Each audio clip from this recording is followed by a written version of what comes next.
Welcome back to Mrinali Sharma classes. और जैसा कि आपको बेटा थंबनेल से देख के पता चल गया होगा, इस वीडियो में हम करने वाले हमारी class 8th MP board NCERT maths के सारे इंपॉर्टेंट क्वेश्चंस जो हमारे एग्जामिनेशन पॉइंट ऑफ व्यू से इंपॉर्टेंट हैं। ठीक है, हम सिर्फ वही क्वेश्चंस करेंगे बेटा हर एक्सरसाइज से जो इंपॉर्टेंट है। ठीक है, सारे क्वेश्चंस हम नहीं करने वाले हैं। ठीक, तो जल्दी से आप खोल लीजिए बेटा एक्सरसाइज 1.1 आपकी एनसीईआरटी मैथ्स की बुक की, जिसमें पहला क्वेश्चन है name the property under multiplication used in each of the following. बहुत सारे बच्चों के पास में बेटा नई बुक है, बहुत सारे बच्चों के पास में पुराना वर्जन ही है, तो आप अपडेटेड वर्जन से पढ़ें। मैं क्वेश्चन रीड कर दूंगी, आप अपनी स्क्रीन पर भी देख पाएंगे क्वेश्चंस को।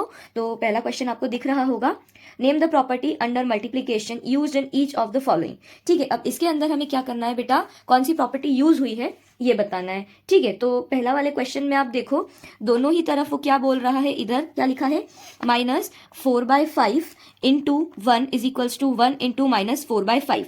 जब दोनों साइड 1 का मल्टीप्लाई होता है तो ऐसे केस में जो आइडेंटिटी होती है बेटा वो होती है मल्टीप्लिकेटिव आइडेंटिटी। ठीक है, जहां भी आपको दोनों तरफ इक्वल टू के 1 का मल्टीप्लाई दिखे तो वो कौन सी आइडेंटिटी हो जाएगी बेटा, मल्टीप्लिकेटिव आइडेंटिटी।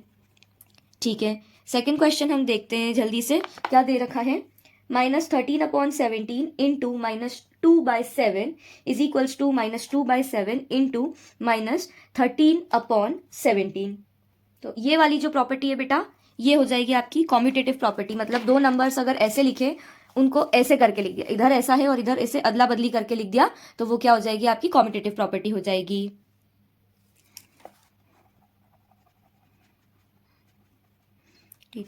प्रॉपर्टी।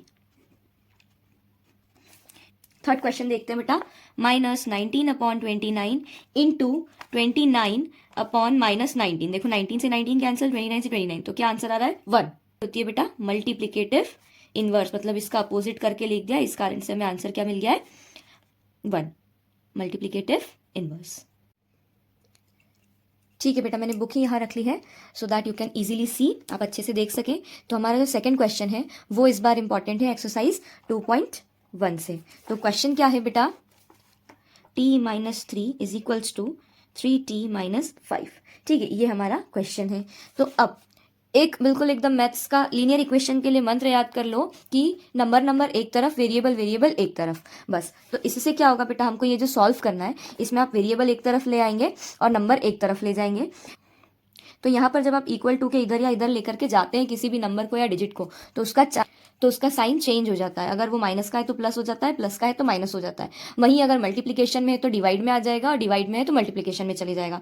देखो इसको सॉल्व करते हैं, तो वेरिएबल इधर की साइड ले जाना है तो 5t और ये 3t इधर आएगा। अभी ये प्लस का है तो ये माइनस का 3t हो गया और ये माइनस का 5 था और ये माइनस का 3 है, उठ के इधर आया तो ये हो जाएगा प्लस का 3।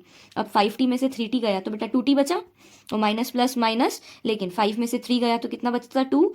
नंबर ये है, इसके ऊपर माइनस का साइन है इसलिए माइनस का साइन आएगा और t इज इक्वल्स टू, देखो ये इसके साथ मल्टीप्लाई में है तो ये इधर इसके नीचे डिनोमिनेटर में मतलब डिवाइड में आ गया। 2 1 जा 2, 2 1 जा 2, t की वैल्यू क्या आ गई बेटा -1।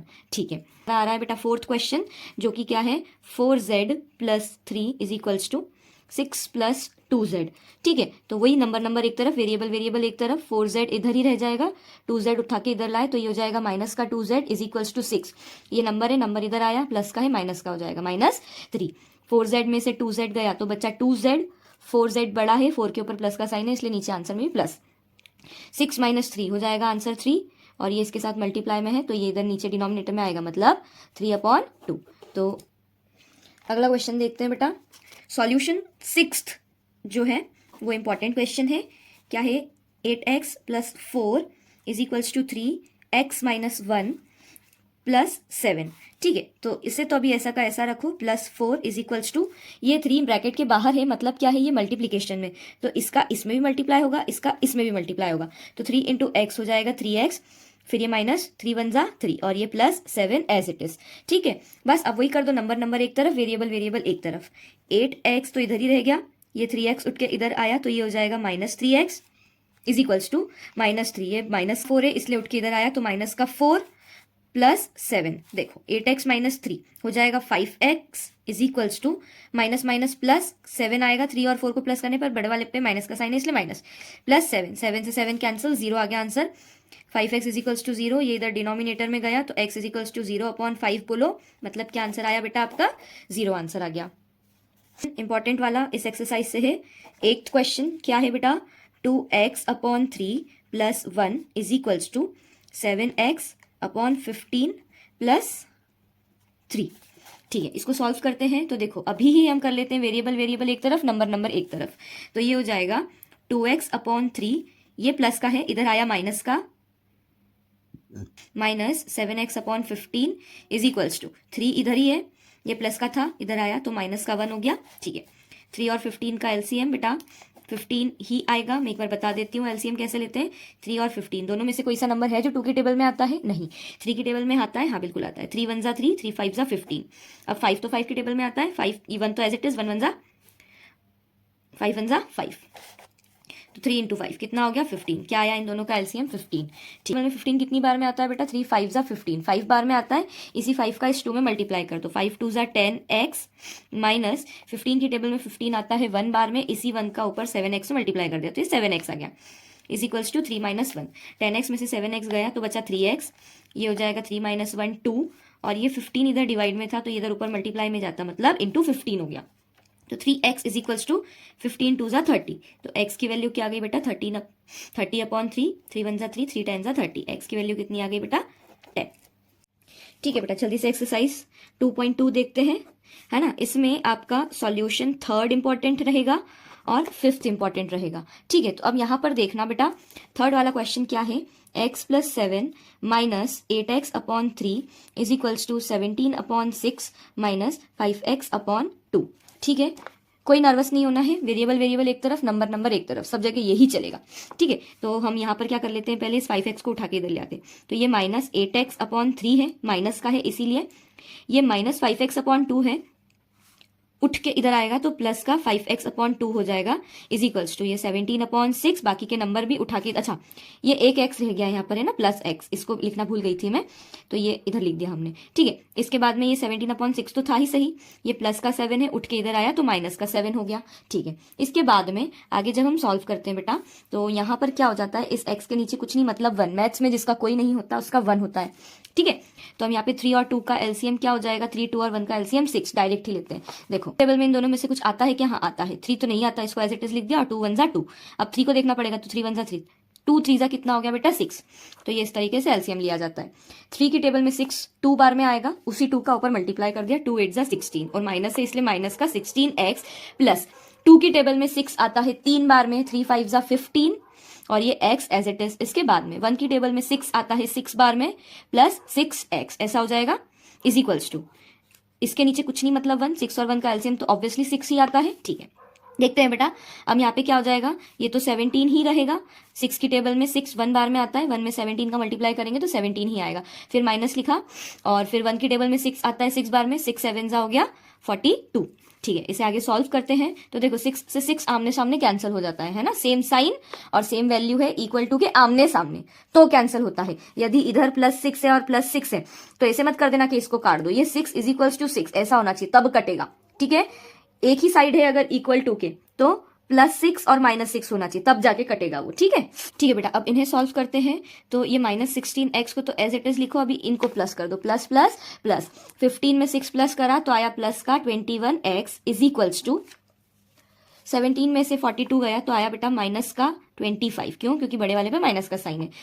21 में से 16 गया तो बेटा आया 5x, जो कि रहेगा प्लस का, और ये -25 तो था ही सही। अब ये इसके साथ मल्टीप्लाई में है तो इधर आएगा -25/5, 5 1 = 5, 5 5 = 25। x की वैल्यू क्या आ गई? -5। बिल्कुल ध्यान रखना कि यहाँ पर आप साइन क्या ले रहे हो। बच्चे को सॉल्व करने में प्रॉब्लम नहीं आती है, प्रॉब्लम आती है साइन आपने प्रॉपर लिए हैं या नहीं इसमें। ठीक है, तो साइन बिल्कुल ध्यान से कंसंट्रेशन के साथ लेकर के चल। ठीक है बेटा, 5th क्वेश्चन देखते हैं, ये भी इंपॉर्टेंट क्वेश्चन है आपका। क्या है क्वेश्चन? 3t - 2/4 - 2t + 3/3 = 2/3 - t। ठीक है बेटा, पहले हम क्या करते हैं ना, इस -t को भी उठा करके इधर ले आते हैं। तो ये क्या बन जाएगा? 3t - 2 - 2t + 3, और ये अपॉन में 4 और इधर अपॉन में 3, और ये प्लस का t = 2/3। ठीक है, अब 4 और 3 का एलसीएम, इसके नीचे कुछ नहीं है मतलब 1, 4 और 3 का एलसीएम आएगा बेटा 12। ठीक है, 4 की टेबल में 12 आएगा आपका 3 बार में, तो 3 × 3t माइनस 2, फिर ये 3 की टेबल में 12 आएगा 4 बार में, माइनस 4 इंटू 2t प्लस 3, और ये 1 की टेबल में 12 आता बेटा 12 बार में, इसलिए प्लस 12 इंटू टी, और ये इधर 2/3 चल ही रहा है, चलने दो इसको अभी। ठीक है, अब इस 3 का इन दोनों में मल्टीप्लाई होगा, 3 3 ज़ा 9, और ये टी, फिर 3 2 ज़ा 6 लेकिन माइनस का, फिर माइनस 4 इंटू टी हो जाएगा 4 2 ज़ा 8 माइनस का, और ये 4 3 ज़ा प्लस का 12, इसके बाद में प्लस 12 इंटू टी हो जाएगा प्लस का 12 टी अपॉन 12 था, तो इस 12 को मैं इधर इसके पास मल्टीप्लीकेशन में भेज देती हूँ, तो 2 इंटू 12 और ये अपॉन में जो 3 है वो, तो 3 1 ज़ा 3, 3 4 ज़ा 12। ठीक, चलो अब ये टी वालों को एक साथ सॉल्व कर लेते हैं और ये नंबर उधर ले जाते हैं। ठीक है बेटा, एक साइन की मिस्टेक हो गई थी, जो चीज़ मैंने आपको बोली थी, ये 4 3 ज़ा 12 है, पर ये माइनस का 12 है ना कि प्लस का 12। ठीक है, अब देखना 9t minus 8t plus 12t, ये तो इधर ही रहेगा, ये हो जाएगा 4 2 ज़ा 8, ये माइनस का उधर आया तो ये हो जाएगा प्लस का 6, और ये माइनस का उधर आया तो ये हो जाएगा प्लस का 12। अब देखना बेटा 9t थे टोटल, 9 में से 8 गए तो बचा 1t, और ये 12 था ही सही। अब 12 और 6 हो जाएगा 18, 18 और 8 हो जाएगा 26, एक टी में 12t और ऐड कर दिए तो हो गया 13t इज इक्वल्स टू 26, तो t is equals to 26 upon 13, 13 में 13, 13 two 26, t is equals to 2। बेटा साइन का बहुत बहुत बहुत ज़्यादा ध्यान रखना, मुझसे भी अभी मिस्टेक हो गई थी समझाने में, तो आप तो बिल्कुल ध्यान रखिए इस चीज़ का। ठीक है बेटा, अगला क्वेश्चन देखते हैं।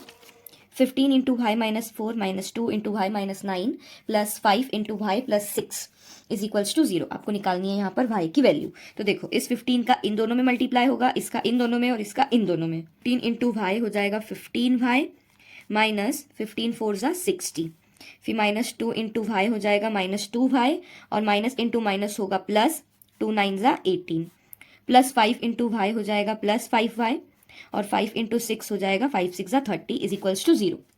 नंबर एक तरफ, वेरिएबल एक तरफ, तो यहाँ पर ये 15 y minus 2 y plus 5 y is equals to, बाकी की सारी चीज़ें इधर आएंगी, तो ये माइनस का 60 है तो ये प्लस का 60 हो जाएगा, ये प्लस का 30 है तो ये माइनस का 30 हो जाएगा, और ये प्लस का 18 है तो ये माइनस का 18 हो जाएगा। ठीक है, अब देखते हैं इसमें से कैसे क्या सॉल्व करना है। 15 और 5 कितना हो जाएगा बेटा 20, 20 में से 2 वाई गया तो बचा 18 वाई, तो यहाँ पर तो आंसर आ गया हमारा 18 वाई। बेटा 60 में से 30 गया तो बचा 30, 30 में से 18 गया तो बचा 12। अब ये इधर मल्टीप्लाई में है तो ये इधर डिवाइड में आ जाएगा, y is equals to 12 upon 18, 6 2 ज़ा 12, 6 3 ज़ा 18, दोनों सेम टेबल से कटेंगे, तो भाई की वैल्यू क्या आ गई बेटा 2/3। अच्छा, जो भी आंसर आप लाएंगे सॉल्व करके उसके आसपास आपको बॉक्स बनाना है ताकि वो हाईलाइट हो। ठीक है, चलो लास्ट क्वेश्चन देखते हैं बेटा, जो कि सॉल्यूशन 10 रहेगा, इंपॉर्टेंट वन। क्या है 0.25 ब्रैकेट में 4f minus 3 is equals to 0.05 bracket में 10f माइनस 9। ठीक है, इसका इसमें मल्टीप्लाई और इसमें मल्टीप्लाई, फिर इसका इसमें और इसका इसमें मल्टीप्लाई, तो देखना बेटा क्या हो जाएगा। 0.25 में मैं 4 का मल्टीप्लाई करती हूँ तो क्या होता है 4 5 ज़ा 20, 0 यहाँ 2 यहाँ, 4 2 ज़ा 8 और 2 10, और एक ये 1 यहाँ, तो 4 0 0 एंड 1 1। इधर 2 डिजिट के पहले डेसिमल है तो इधर से 2 डिजिट गिन के हम डेसिमल लगा देंगे 1 2 यहाँ पर, तो ये आंसर क्या हो गया 1f। फिर 0.25 का 3 में मल्टीप्लाई होगा तो देखो ये इधर बीच में प्लस इंटू माइनस माइनस आएगा इंटू 3, 3 5 ज़ा 15 और 1, 3 2 ज़ा 6 और 1 7, और 3 0 ज़ा 0।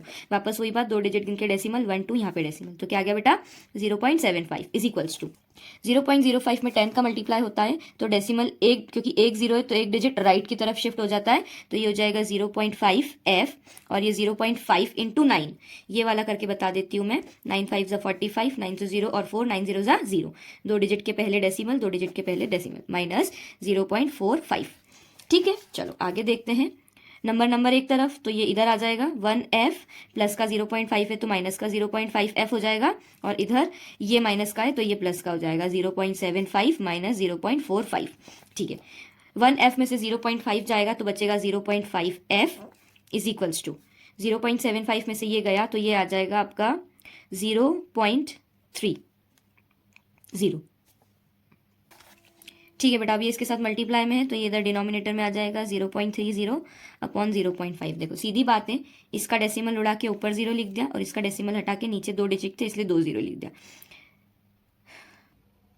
ठीक है बेटा, अगला चैप्टर देखते हैं, अंडरस्टैंडिंग क्वाड्रिलैटरल्स। अब इसकी एक्सरसाइज 3.1 में से कोई सा भी ऐसा क्वेश्चन नहीं है जो आने जैसा हो, हाँ बट 3.2 में से काफी सारे क्वेश्चंस हैं जो आ सकते हैं। तो इसमें से फर्स्ट क्वेश्चन का सेकंड पार्ट है, आपको ये क्वाड्रिलेटरल दे रखा है बेटा और आपसे बोला है कि ये जो एक्स है इसकी वैल्यू आप निकाल दो। तो एक बात मुझे बताओ कि आपको ये चीज तो मालूम है कि क्वाड्रिलेटरल के ये जो बाहर वाले जितने भी एंगल्स होते हैं वो कितने होते हैं बेटा, 90 डिग्री। तो एक बात बताओ, ये चीज आपको पता है कि ये जितने भी जो एक्सटीरियर एंगल दिख रहे हैं, मतलब ये एक्स हो गया, इसको मैं ले लेती हूँ मान लो एंगल 1, ठीक है, और ये और ये जो पांचों एंगल आपको दिख रहे हैं इनको प्लस करने पे हमें कितना मिलना चाहिए, 360 डिग्री हमें मिलना चाहिए। पर यहाँ पर दो एंगल नहीं दे रखे, पर ये एक एंगल तो हमें 90 डिग्री दे रखा और ये तो पूरा लीनियर पेयर बना रहा है, मतलब ये वाला एंगल और ये वाला एंगल मिला करके कितना होना चाहिए, 180 होना चाहिए। और ये एंगल ऐसा बना रखा है, मतलब क्या है इसका कि ये 90 डिग्री है, यहाँ पर ये ऐसा बना रखा है मतलब क्या है कि ये 90 डिग्री है। तो ये सारी चीजें आपको इतनी हिंट दे रखी है, तो आप पहले लीनियर पेयर से ये वाला एंगल निकाल लोगे और फिर इनको सबको प्लस करके 360 के इक्वेट कर दोगे, तो ये लास्ट में आपका एक्स की वैल्यू आ जाएगी। ठीक है, देखते हैं बेटा, ये फिगर में बार बार नहीं बनाऊंगी इसलिए हमने यहीं पर बना दिया है। और इस चीज को जब आप आपकी एग्जाम कॉपी में बनाएंगे तो इसे आपको कैसा लेना है, एंगल 1 लेना है। तो देखना इधर यहीं पर ही मैं आपको सॉल्व करवा देती हूँ ये चीज।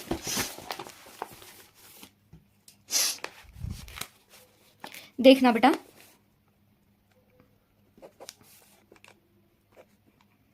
ठीक है बेटा, देखना इधर, bye linear pair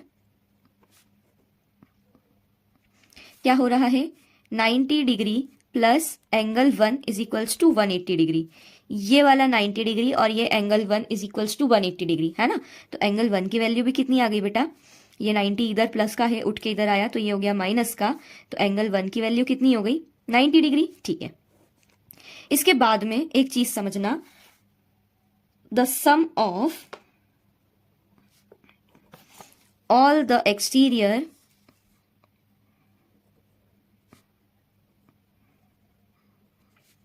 angles of a quadrilateral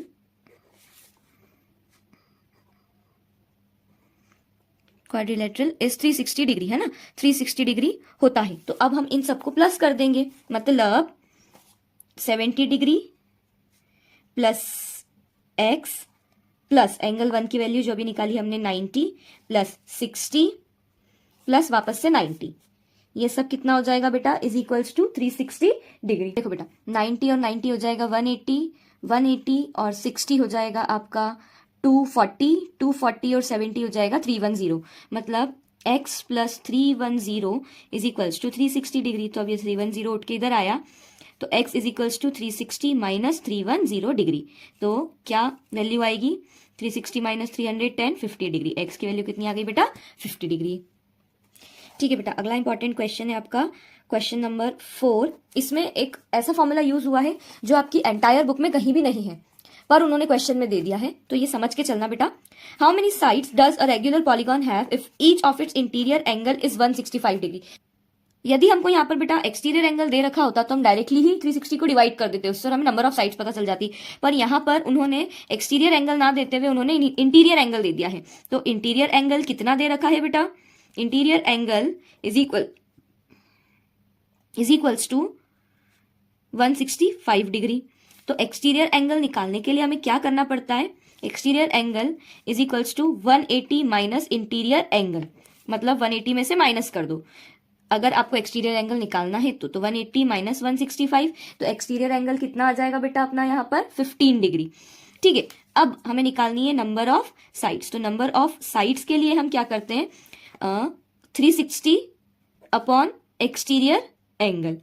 exterior angle अभी हाल हमने निकाल लिया है, मतलब 360 अपॉन 15, 15 1 15, 15 2 30 एंड 15 4 60। तो कितनी साइड्स आएंगी बेटा उस पॉलीगॉन की, 24 साइड्स उस पॉलीगॉन की रहेंगी।